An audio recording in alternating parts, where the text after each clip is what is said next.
Hello everyone. So this is our K-12 kit and today we are going to work on the project magnet water pump. So let's see how it's done. Now before making the connections, first of all make sure that you have a container full of water and you submerge the water pump inside by connecting a straw with it. Now let's make the connections. First we will connect the power to the reed sensor, then the red wire of the water pump to the reed sensor,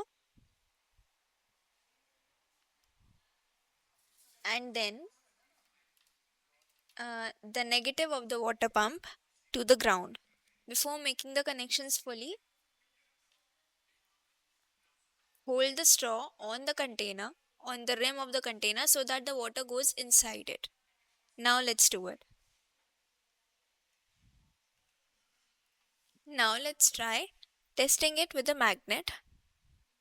I will bring this magnet close to the reed switch and let's see if it starts working after that.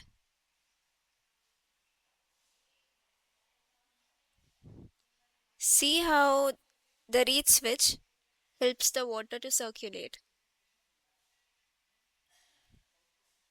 As soon as we bring the magnet near the reed switch, it starts working.